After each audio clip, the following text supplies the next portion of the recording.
Nakita nyo ang agila na sinakmal at tangkang sasakmalin ng mga buhaya. Nakita natin na talagang kating-kati na silang tanggalin ang isang Inday Sara Duterte, mga walang utang na loob.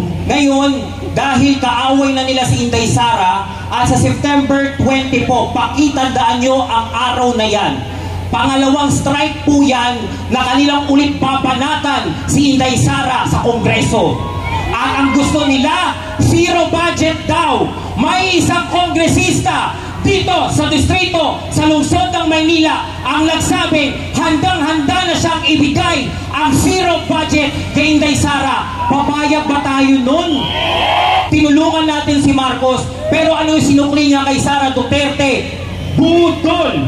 Budol! Binudol ang bayan natin. Kasi isa rin po ako sa sumigaw ng unity team ng BBM Sara dahil akala ko ibabangon ni Bongbong Marcos ang Pilipinas. Yung pala, wawasakin niya ang bayang Pilipinas. Sa mga manhid na Pilipino, huwag natin sayangin ang pagkakataon ito na huwag tayong husgahan ng ating mga apo na kapag tayo'y patay na, sasabihin nila, yung lolo ko, walang ginawa yan. Yung lola ko, walang ginawa yan. Hilayaan niyang magnakaw ang mga Marcos. Kaya ngayon, hirap na hirap pa rin kami sa buhay. Tinatawagan po natin, walang iba kundi si Mr. Daniel Nobleza.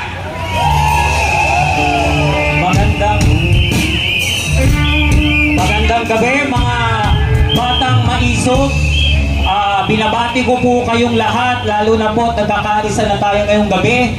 At welcome po namin kayo dito sa lungsod ng Maynila. Ako po, isang batang Maynila, lumaki, nagkamulat dito sa lungsod ng Maynila. Nakakagalak po na nandito po kayo sa aming butihing lungsod, ang lungsod ng Maynila. Ang tawag ko po ngayon sa inyo, hihiramin natin ito. Siguro kilala niyo naman si Mayor Isko Moreno. Ang tawag niya sa amin sa mga taga-Maynila, Batang Maynila. Tayo, ang tawag ko sa inyo, mga batang maisog! Gising na ba ang mga batang maisog? Magandang gabi! BBM Rizal! BBM Rizal!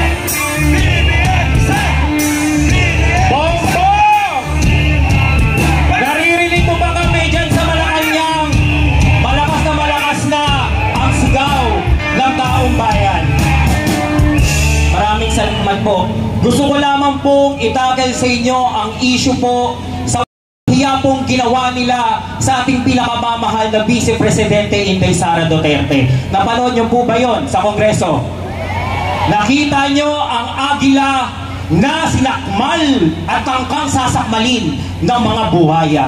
Bahala na po kayo kung sinong buhaya ang gusto nyong i-imagine sa inyong mga sarili. Pero nandoon nakita natin na talagang kating-kati na silang tanggalin ang isang Inday Sara Duterte, mga walang utang na loob. Noong panahon, noong kampanya, lahat sila naglilikuhod, lumuluhod sa Davao City para patakbuhin si Inday Sara Duterte, maging kaparis niya sa pagkapangulo. Tandang-tanda natin yon. Yung mga politiko ngayon tumatalima sa mga sinasabi nila noon, nakakampi nila si Inday Sara Duterte. Ngayon, mga masasakit ng salita ang kanilang mga sinasambit. Hindi natin kakalimutan yan. Ang itinaas nila doon sa Kongreso, yung confidential fund na ipinasa nila noong 2023. Pinasaho nila noon, nung sila daw pa ay uni team o uni A. Ngayon, dahil kaaway na nila si Inday Sara, at sa September 20 po, pakitandaan nyo ang araw na yan. Pangalawang strike po yan na kanilang ulit papanatan si Inday Sara sa Kongreso. At ang gusto nila, zero budget daw. May isang kongresista dito sa distrito, sa lungsod ng Maynila, ang nagsabing handang-handa na siyang ibigay ang zero budget kay Inday Sara. Papayag ba tayo nun?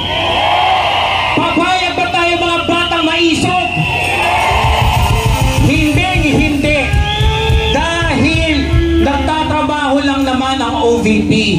Bakit po ba kayong kating-kati natanggalan ng pondo ang si Inday Sara at ang OVP? Ang OVP po ay isa sa pangalawang pinakamataas na ahensya ng ating pamahalaan. Dapat po dyan may courtesy.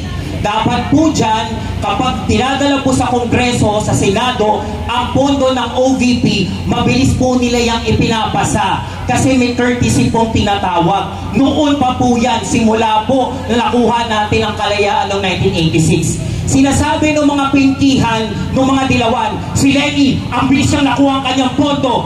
Kaya nga po, may courtesy. Kahit araw-araw binabatikos ni Lenny si Rodrigo Roa Duterte, hindi inipit ni Duterte ang pondo ng OVP. Pero ngayon, kay Marcos, lahat ng pagpapahirap at pamamahiya. Kaya ako po'y nalulungkot at gusto ko pong humingi ng tawad sa sambayan ng Pilipino. Tayo po ang nagluklok kay Inday Sara Duterte. Yung mga kasamahan kong nagransararan, yung mga kasamahan ko na talagang nagliliguhod kay ma'am na tumakbong presidente, ay pinakinggan niya tayo maging vice-presidente ni Marcos. Tinulungan natin si Marcos, pero ano yung sinukli niya kay Sara Duterte? Budol! Budol! Binudol ang bayan natin. Kaya yung pagkakawatak-watak po natin, isang tabi po natin. Hindi lang po ito usapang KOJC. Nakikiramay po kami sa mga namatayan po doon po sa ating mga kapatid sa KOJC. Katulad ho ng pahayag po ni VP Sara nung anniversary niyo po, happy anniversary pa rin po, na humingi po siya ng kapatawaran. Ako rin po'y humihingi sa inyong kapatawaran kasi isa rin po ako sa sumigaw ng unity team ng BBM Sara dahil akala ko ibabangon ni Bongbong Marcos ang Pilipinas. Yung pala, wawasakin niya ang bayang Pilipinas. Sa mga manhid na Pilipino, huwag natin sayangin ang pagkakataong ito na huwag tayong husgahan ng ating mga apo na kapag tayo'y patay na, sasabihin nila, yung lolo ko, walang ginawa yan. Yung lola ko, walang ginawa yan. Hinayaan niyang magnakaw ang mga Marcos. Kaya ngayon, hirap na hirap pa rin kami sa buhay. Yung mga narito, ito ang tunay na bayani. Bayani para sa bayan. At sana, tumayo tayo para sa bayan. Dahil mahalin natin ang Pilipinas. Hindi po ito usapin lang buhay niyo lamang. Buhay po ng susunod na henerasyon. Pag natakot na tayong magsalita, diyan nagsisimula ang diktadurya. Dahil kahit sa huling hiling ako, Bongbong Marcos at buong pamilya mo, sisigaw ako kahit mag-isa at sasabihin ko lahat ang kamalian na bakit ka namin nailagay sa Malacanang. Wala nang BBM, wala nang Marcos ang makakabalik sa palasyo ng Malacanang. Protektahan natin ang mga kapatid natin sa KOJC. Mahalin natin sila, ipagdasal natin si Pastor Kibuloy, ipagdasal natin si Inday Sara Duterte, ipagdasal natin si Rodrigo Roa Duterte, ipagdasal natin ang Pilipinas. Bongbong resign! Bongbong resign! Bongbong resign! Bongbong resign! Maraming salamat po at magandang gabi. Mag-ingat po tayong lahat. Okay. Maraming salamat po. Muli, palakpakan po natin ang isa sa ating mga resource person, si Sir Daniel Nobleza. Palakpakan ulit natin. Mga kababayan, ngayong gabi po na ito, nais po nating i-acknowledge lahat ng mga sectoral organizations. Marami po ditong mga sectoral organizations, mga parallel groups. At yan po ay nais nating pag-isahin sa ating koalisyon. Ito po ang TAPS Coalition, Transparency, Accountability, Peace and Security, na panawagan po ng hakbang na maisog sapagkat naniniwala po tayo na ito po ang mabuting sandigan ng mabuting pamamahala ng ating gobyerno. Dapat meron po tayong transparency, accountability, peace and security. Kaya sa lahat po ng mga sectoral and parallel group organizations na nandito, tatlong bagsak, mabuhay po tayong lahat. Maisog kami! Maisog kami! Maisog kami! Tatlo lang! Okay. Okay. Maraming salamat, Brother Franco. So once again, Gusto po nating i-acknowledge lahat ng mga kababayan nating nandito, maging kayo man ay individual, kayo man ay mga sectoral organizations, lalo na po sa ating mga bisita, welcome po kayo. Maraming salamat po sa pagiging maisog, Brother Franco. Correct.